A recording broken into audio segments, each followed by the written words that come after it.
¿Alguna vez te has preguntado qué significaba realmente luchar en una guerra medieval? No desde la perspectiva de reyes o caballeros de brillante armadura, sino desde el punto de vista de las pobres almas atrapadas en los trabajos más horribles imaginables. No había gloria para ellos, ni canciones escritas en su honor, solo frío acero, barro y una muerte casi segura. Hoy nos sumergiremos en los trabajos más aterradores del campo de batalla medieval, roles que definieron la delgada línea entre la vida y la muerte para miles de hombres y mujeres. En este video no hablaremos de los que blandían espadas desde sus caballos, sino de aquellos obligados a morir, de los enterrados vivos, de los que entraban en batalla sabiendo que no se esperaba que regresaran.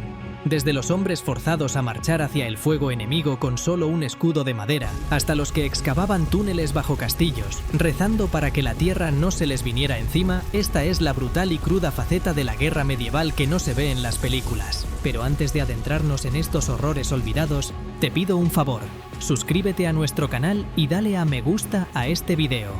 Tu apoyo nos ayuda a seguir desenterrando las historias más fascinantes y a menudo espantosas de la historia. No te lo pierdas. El número 1 es para el pobre diablo llamado La Vanguardia. La vanguardia no era una posición ceremonial ni un símbolo de honor, era una sentencia de muerte con una descripción de trabajo. En cualquier formación de ejército medieval, la vanguardia se situaba en la mismísima primera línea, y eso significaba ser el primero en enfrentarse a todo lo que el enemigo pudiera lanzar. Este no era un rol de élite, la mayoría de estos hombres eran levas de campesinos, apenas entrenados y mal equipados. Muchos venían directamente de los campos, se les entregaba una lanza y un casco básico, y se les empujaba hacia el frente como carne de cañón. Si había arqueros en el lado opuesto, la vanguardia recibía primero las flechas. Si las armas de asedio lanzaban rocas masivas o escombros en llamas, la vanguardia era la que absorbía el impacto. En los asedios a castillos, estos eran los tipos enviados a asaltar las murallas primero, trepando escaleras bajo aceite hirviendo y piedras, a menudo sin la mínima cubierta. ¿Cargas de caballería? Sí, eran pisoteados antes de poder reaccionar. La idea era brutal, pero simple. Su trabajo era absorber el caos para que las unidades más valiosas, caballeros, infantería mejor entrenada y caballería, pudieran ver lo que sucedía y, quizás, responder eficazmente. Pero para cuando eso ocurría, la vanguardia solía ser un montón de cadáveres. Eran los catadores literales del campo de batalla. Si el enemigo había cavado trincheras ocultas o colocado picas en la hierba, la vanguardia sería la primera en descubrirlo, cayendo en ellas o siendo empalada. No había un circuito de retroalimentación táctica, ni un mensajero corriendo con actualizaciones, solo muerte y confusión. No es que los comandantes no supieran que estaban enviando hombres a morir, lo sabían perfectamente, pero tenían que elegir quién recibiría el golpe, y los pobres e inexpertos soldados de a pie siempre estaban en primera línea. El término carne de cañón aún no existía, pero eso era exactamente lo que eran. También había cálculos políticos. Muchos señores feudales se mostraban reacios a arriesgar a sus propios retenedores o caballeros al principio, por lo que los campesinos prescindibles constituían el grueso de la vanguardia. En raras ocasiones, cuando tropas de mayor calidad lideraban la vanguardia, solía ser porque la moral necesitaba un impulso o los comandantes querían hacer una declaración audaz. Pero esa era la excepción, no la regla. No era el valor lo que te ponía en la vanguardia, sino la falta de opciones, sin apellido, sin entrenamiento, sin dinero para sobornar para un puesto más seguro. Ibas al frente, y lo peor es que, si por algún milagro sobrevivías al choque inicial, probablemente te verías forzado a seguir luchando en el caos empapado de sangre que seguía. La victoria no significaba seguridad, significaba más carnicería. En segundo lugar, tenemos a los tapadores y ratas de túnel. Entre los roles más agotadores física y mentalmente de un campo de batalla medieval, los tapadores, también llamados mineros o ratas de túnel, desempeñaban un papel tan esencial como invisible. Estos hombres eran los responsables de derrumbar las fortificaciones enemigas desde abajo, utilizando herramientas rudimentarias como picos, palas y martillos, y a menudo arrastrándose por túneles excavados a mano, apenas lo suficientemente altos como para agacharse. Su tarea era simple en concepto pero brutal en su ejecución. Excavar bajo los muros del castillo, debilitar los cimientos y derribar la estructura. Lo que hacía que el trabajo fuera aterrador no era solo la oscuridad claustrofóbica o el desgaste físico, sino el peligro impredecible. El enemigo podía escuchar la excavación y enviar un escuadrón de contraminado para interceptarlos bajo tierra. Esto conducía a mortíferas escaramuzas en túneles, pasajes completamente oscuros llenos de polvo, humo y el peso opresivo del silencio. Estas luchas no eran como las batallas en la superficie. No había espacio para blandir espadas, por lo que los mineros usaban dagas, picos o herramientas contundentes. Y a menudo luchaban basándose únicamente en el tacto. El aire era limitado, las antorchas consumían oxígeno y los riesgos de incendio eran constantes, especialmente si los defensores vertían aceite o humo en los pozos.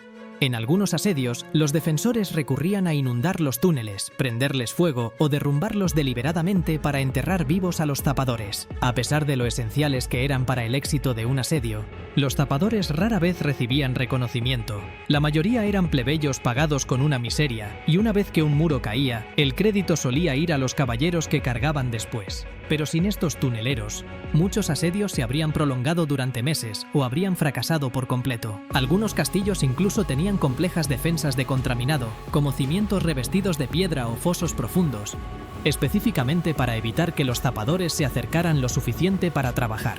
Estos obstáculos obligaban a los tapadores a cavar túneles más largos y arriesgados, que podían tardar semanas en completarse y ofrecían más oportunidades de derrumbes o detección. En tercer lugar, los portadores de pavés. Durante el apogeo de la guerra medieval, particularmente entre los siglos XIII y XV, las ballestas se convirtieron en una fuerza dominante en el campo de batalla debido a sus virotes perforadores de armaduras y el requisito de poca habilidad para su uso.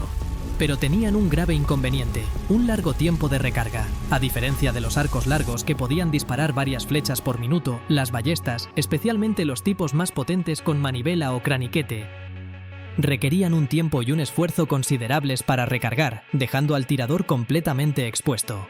Para solucionar esto, los ejércitos desarrollaron un rol de apoyo específico, el portador de pavés.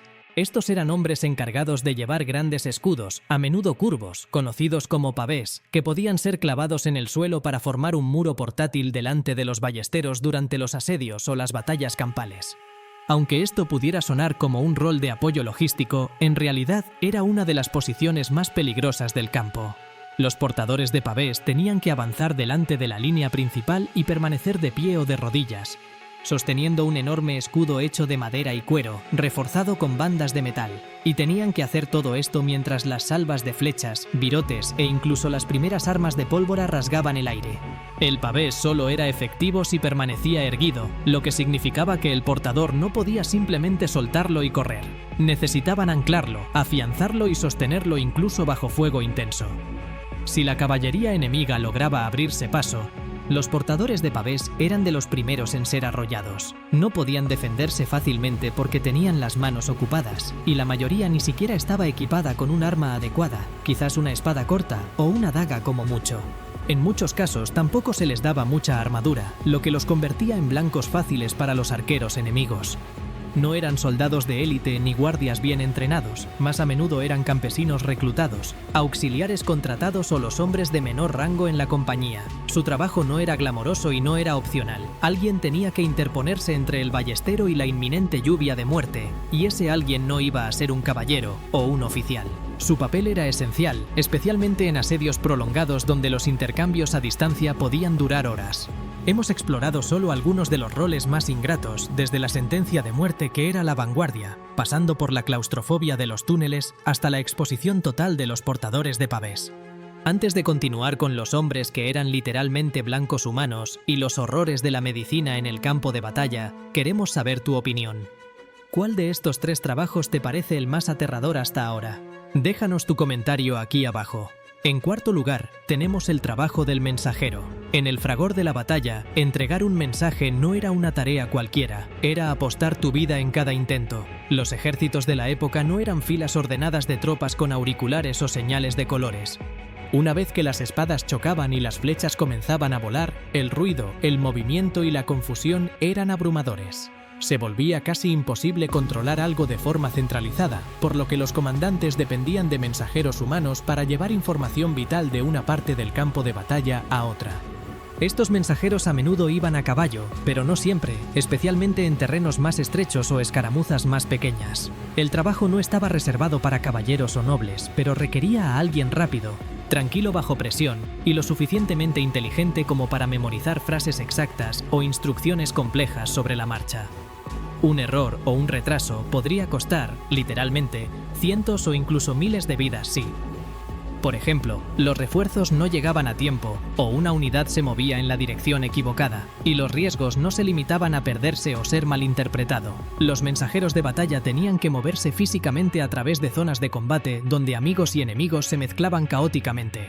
Llevar los colores o la armadura equivocada podría hacer que te mataran los de tu propio bando. Peor aún, si el enemigo te detectaba, a menudo sabían cuál era tu función y te convertías instantáneamente en un objetivo prioritario. Estos mensajeros no estaban armados hasta los dientes, su trabajo era la velocidad, no la lucha. Pero ser rápido no siempre ayudaba si un arquero te derribaba del caballo, te veías atrapado en una carga de caballería o si el propio terreno te traicionaba con barro, trincheras o zanjas. Además de todo eso, incluso si un mensajero lograba entregar la orden a tiempo, todavía existía el problema de si el oficial que recibía el mensaje lo creía o lo seguía. En el número 5 tenemos a los abanderados y portadores de estandarte. En la guerra medieval, pocos roles eran tan agotadores psicológicamente y tan expuestos físicamente como el del abanderado. Este no era un trabajo ceremonial para desfiles o para levantar la moral después de una victoria. Era una función vital en el campo de batalla y también una responsabilidad mortal. El estandarte, generalmente una gran bandera colorida con la insignia de un señor, reino o unidad del ejército específica, era la forma en que las formaciones identificaban a amigos de enemigos y recibían órdenes visuales durante el caos de la guerra. Cuando las formaciones se extendían por campos, colinas y terrenos cubiertos de humo, las órdenes gritadas se volvían inútiles. Ahí es donde entraba la bandera. Mostraba dónde se estaba reagrupando tu unidad, señalaba cuándo presionar el ataque o retirarse y, lo más importante, recordaba a todos que su bando todavía mantenía la posición. Perder un estandarte en medio de una pelea podía desencadenar el pánico, especialmente entre los soldados de a pie, que podrían creer que su comandante había caído o que el ejército estaba en retirada. Por lo tanto, mantener esa bandera en alto no era opcional, era esencial, pero el hombre que la sostenía estaba excepcionalmente expuesto. No podía llevar un escudo, ya que ambas manos eran necesarias para agarrar y anclar el pesado poste, especialmente con viento o en movimiento. La mayoría de los abanderados tampoco tenían una espada, ya que maniobrar con ella mientras sostenían la bandera no era práctico. En efecto, eran marcadores de campo de batalla vestidos de tela, no de armadura, lo que los convertía en objetivos principales para los arqueros, ballesteros y caballería enemigos. Finalmente, en el número 6 tenemos a los cirujanos de campo. La cirugía de campo en el período medieval era primitiva en el sentido más literal de la palabra. Los cirujanos no tenían prácticas de saneamiento adecuadas, no entendían la teoría de los gérmenes y carecían de casi todo tipo de control del dolor más allá del alcohol o la sujeción física. Sus herramientas eran de hierro y acero, sierras para huesos, cuchillos y hierros de cauterizar calentados sobre llamas abiertas. Si un hombre llegaba con una extremidad destrozada o una herida infectada, la única opción fiable era la amputación, y eso conllevaba una alta probabilidad de que el paciente se desangrara o muriera más tarde por una infección. El proceso se realizaba rápidamente, a veces en una tienda de campaña cerca del campo de batalla, y a menudo en condiciones en las que docenas o incluso cientos de otros heridos yacían gritando cerca. Se esperaba que los cirujanos siguieran trabajando sin pausa, clasificando las heridas bajo presión, rodeados de sangre, suciedad y desesperación. No eran médicos con educación universitaria, sino a menudo barberos, aprendices o clérigos que aprendían por repetición y pura necesidad. Estar en esa posición significaba un contacto constante con la muerte, la enfermedad y un dolor que pocos podían soportar por mucho tiempo. Una pesadilla de la que no se podía despertar. La vanguardia, los tapadores, los portadores de pavés, los mensajeros, los abanderados y los cirujanos de campo. Todos ellos compartían un destino común, realizar trabajos absolutamente esenciales de los que nadie quería hablar. Sus roles no ofrecían gloria ni honor, solo un alto riesgo de una muerte anónima y a menudo horrible. Estos puestos nos muestran la cruda realidad de la guerra medieval, una realidad despojada de todo romanticismo. Revelan un sistema donde la vida de los hombres comunes era un recurso prescindible, una pieza en un tablero de ajedrez táctico donde el sacrificio de unos pocos, o de muchos, era simplemente el precio de la victoria para otros. La verdadera historia de la guerra no se encuentra en las brillantes armaduras de los caballeros, sino en el terror silencioso de estos hombres, cuyos nombres se han perdido en el tiempo, pero cuyo sacrificio anónimo fue el verdadero cimiento sobre el que se construyeron reinos e imperios. Hemos explorado algunos de los roles más aterradores del campo de batalla medieval. Ahora te toca a ti. ¿Cuál de estos trabajos te ha parecido el más espantoso? ¿Crees que hemos olvidado alguno? Déjanos tu opinión en los comentarios. Nos fascina leer lo que piensas. Y si este viaje a la cara más brutal de la historia te ha impactado, no olvides suscribirte y activar la campanita para que no te pierdas nuestras futuras inmersiones en el pasado. ¡Hasta la próxima!